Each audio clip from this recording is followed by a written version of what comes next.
او هغه حدیث مبارک ډیر ایمان افروز حدیث دی او که مثال کے طور پہ دی جمعه ورته نو وایم نه بل جمعه بیا موضوع بدلی تیار موضوع دا او دا حدیث ور سره ډیر تعلقم ساتي وای اورې په خوند باندې څلورو کتابو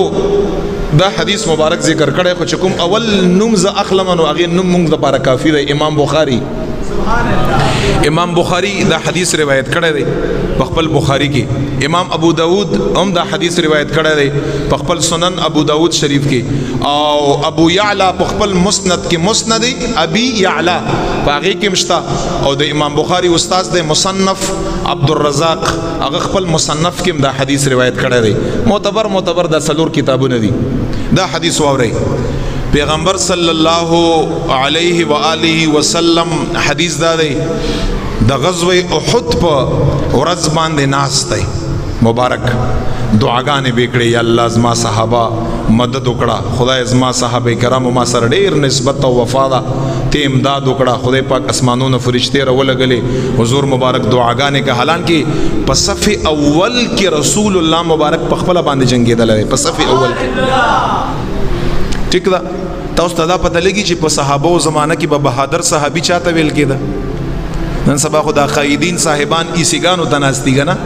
منکر کونان جنگګو په هغه زمانہ کې بچا چا نه تاسو کو چې تاسو کې بهادر صحابي بچو کو بهادر نو صحابه به څنګه تعریف ورته کو صحابه به چې مونږ بهادر صحابي هغه چاته وي چې رسول الله سره په نږدې باندې څوک جنگیدا سبحان الله دین څه پته لګي چې حضور مبارک نه څوک نږدې کافرانو سره نه جنگیدل چې رسول الله سره باندې نږدې صف کې وو دا به بهادر وو یعنی رسول الله مبارک زایل څوک تلای نشو دومره خطرې والا بو خو حضور مبارک ال ته جنگیدل دی نو په احد کې نبی علیہ السلام ناشته امام بخاری فرمای مشرک کافر هغه سره په لاس کې خلطه د خلطه او باغی کې کجوري دي کجوري خلیته اچي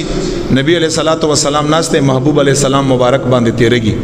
حضور مبارک علیہ السلام ته چکل وکاته جمال خائس د نبی علیہ السلام دومره چې پزړه کې ور پرې واته نور ته پوسونی نه کړي دوا الفاظ یې ویلي دي ځکه چې جمال مصطفی ته بده چې لږ په ډیپ او غور نظر باندې وکړ بیا یې څوک پریخي نه دی بس بیا یې سړی گرفتار کړی دی سمامه ابن اسالیم گرفتار کړ چې په غور باندې ورته وکاته ورته فرمای حضور مبارک ایمان راوړم ستا غوندې مخ د دروغجن انسان نشي کېدای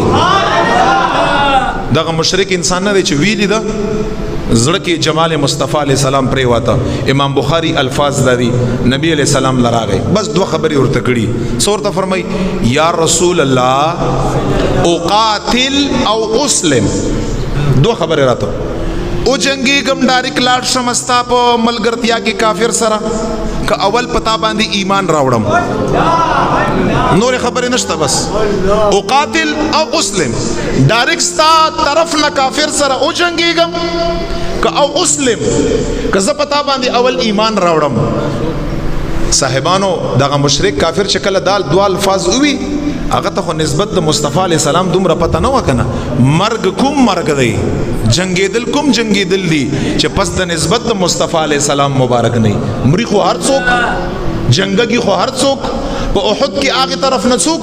جنگیدا کنه جنگیدا په بدر کې هغه طرف نه څوک جنگیدا کنه جنگیدا نه دا جنگیدل دی نه دا مرګ دی ولی نسبت یا نو مصطفی علیہ السلام سره نبی علیہ السلام سورته فرمایي نه اول نسبت پیدا کړه رسول الله سره نبی علیہ السلام ورته فرمایي اسلم ثم قاتل پہله اسلام راوړه په ما نسبت پیدا کړه بیا لاړ شهید شو ورته فرمایي چې ما سره نسبت نی پیدا ځان ټوکړې کړه رب لا یزال تستا دا ټوکړې د قبول ندی یاد لرے صاحبان اسلم ثم قاتل نبی علیہ السلام اول اسلام راوړه ایمان راوړه ما سره نسبت پیدا کړه ثم قاتل بیا او جنگیگا مبارک داری کوي اشهد انک رسول الله صلی الله علیه وسلم صحابه کرام فرمای خلطه رواخشتا د کجرو لاسنی اوغرزولا توره رواخشتا ډایرک لاړ په احد کې کافر په خلاف باندې او جنگیدا شهید شو مبارک رضی الله عنه کلی چې لاش پروت لاش ګوري لاش پروت نبی علیہ الصلوۃ والسلام د مبارک لاش دراغه پس ودرید صحابه تسی عامل قلیلا صحابه ستاسو ته دا پته ده چې دا هغه صحابي دی چې په ټولو صحابو کې کم عمل والا دی کم عمل ولی منځ یې نشته زکات یې نشته روژه یې نشته حج یې نشته یو څیز یې نشته ځکه رسول الله صحابو ته څه فرمایل عامل قلیلا عمل یا ډیر لګ دی خو دویم لفظ فرمایي و اجر کثیرا خو اجر یې دنیا نه ځان سره ډیر زیات وی وړ اجر یې ډیر وی وړ ولی صرف اور صرف وجه دادا چې منځ یې نو روژه یې نو زکات یې نو حج یې نو صدقات یې نو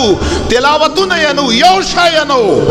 خو نبی علیہ السلام بیا فرمایي چې عمل یې کم دی خو اجر یې ډیر زیات ځان سره وی وړ وجه څه ده او هغه عمل د دغه صحابي څه شایو عمل یې صرف او صرف داو چې په اخر کې د خپل ځان نسبت مصطفی علیہ السلام مبارک سره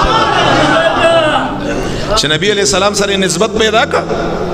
او لار دا غینه پس او جنگی د شهید شو حضور مبارک فرمایي چې عمل یې ډیر زیات کم دی خو اجر خدای ډیر ولور کا حضور مبارک بیا په اخر کې و فرمایل اجر یې تاسو ته پته ده چې څه دی لاش خیدل ته پروت دی خدای رب جنت ته رسول دی ورته فرمایي څومره زور دی منځ او روژه او زکات هم په خپل ځای باندې خود په عمل نامه کې خو حضور مبارک سره نسبت نه علاوه یو عمل هم نشته شي کړی دی نو دی وجنا کا اعمال ډیر می خو چې نسبت ته مصطفی علیہ السلام مبارک سره نه د دې هیڅ وقعت نشتا او قسم په ذات د خدای چې په اعمالو کې ډیرم کمزور ای دا زنیم چې اعمال پرې نه په ایمان کې تقویه راولي په اعمالو کې رفع د درجات راولي حضور مبارک په خوشالهږي خو انسان کمزور دی چې عمل د ډیرم کمزور ای خو چې نسبت ته مصطفی علیہ السلام سره قوي غنا دا خلق قیامت په ورځ باندې په اولو صف کې بیا خلق ویني په اولو صفونو کې دغه خلق بیا په نظر باندې راځي